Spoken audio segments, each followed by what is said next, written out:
Welcome to Tripura Info News Update.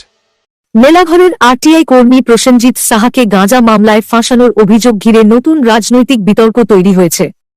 এবার তার পরিবারের পাশে দাঁড়িয়েছেন কংগ্রেস নেতা ও বিধায়ক সুদীপ রায় বর্মন। রবিবার মেলাঘরের ঠাকুরপাড়ায় প্রসেনজিৎ সাহার বাড়িতে গিয়ে পরিবারের সদস্যদের সঙ্গে দেখা করেন তিনি। পরিবারের খোঁজ খবর নেওয়ার পাশাপাশি এই কঠিন সময়ে ধৈর্য ধরে আইনি লড়াই চালিয়ে যাওয়ার আহ্বান জানান। উল্লেখ্য, কয়েকদিন আগে গাড়িতে গাঁজা রাখার অভিযোগে গ্রেপ্তার করা হয় প্রসেনজিৎ সাহাকে। বর্তমানে তিনি জেল হেফাজতে রয়েছেন। তবে শুরু থেকেই প্রসেনজিৎ ও তাঁর পরিবারের দাবি, তাঁকে পরিকল্পিতভাবে মিথ্যা মামলায় জড়ানো হয়েছে। সুদীপ রায় বর্মনের অভিযোগ, দুর্নীতির বিরুদ্ধে সোচ্চার হওয়া এবং বিভিন্ন বিষয়ে আরটিআই করার কারণেই প্রসেনজিৎ সাহাকে টার্গেট করা হয়েছে। তিনি ঘটনার নিরপেক্ষ তদন্তের দাবি জানিয়ে বলেন, কংগ্রেস প্রসেনজিৎ সাহার পরিবারের পাশে থাকবে এবং আইনি লড়াইয়ে সহযোগিতা করবে। এদিকে স্থানীয়দের একাংশ ঘটনার নিরপেক্ষ তদন্তের দাবি তুলেছেন। এখন সকলের নজর আদালতের পরবর্তী কার্যক্রম এবং আইনি প্রক্রিয়ার মাধ্যমে প্রকৃত সত্য উদ্ঘাটনের দিকে।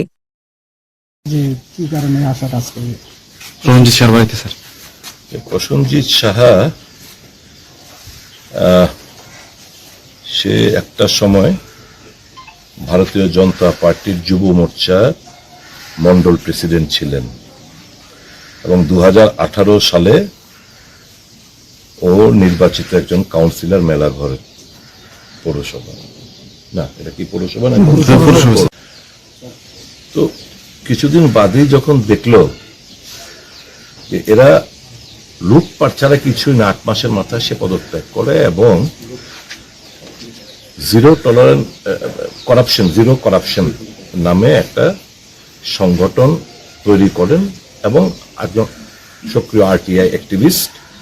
বিভিন্ন করাপশনের সাথে তথ্যাদি উনি আরটিআই এর মাধ্যমে সংগ্রহ করেন এবং এই করতে গিয়ে সে লোক আয়ুক্তের কাছে মামলা করেন।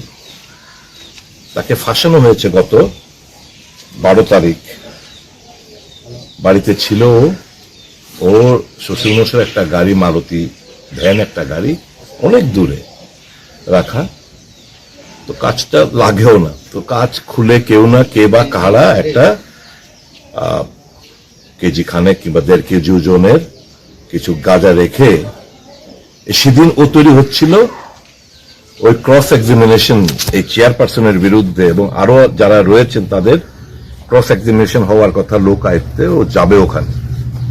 ওকে ইন্টেনশনালি এই এনডিপিএস কেসে গাঁজা ও গাড়ির মধ্যে রেখে অন্যায়ভাবে তাকে গ্রেপ্তার করেছে এবং অন্যায়ভাবে তাকে এই এনডিপিএস কেসে এন্টেঙ্গেল করেছে।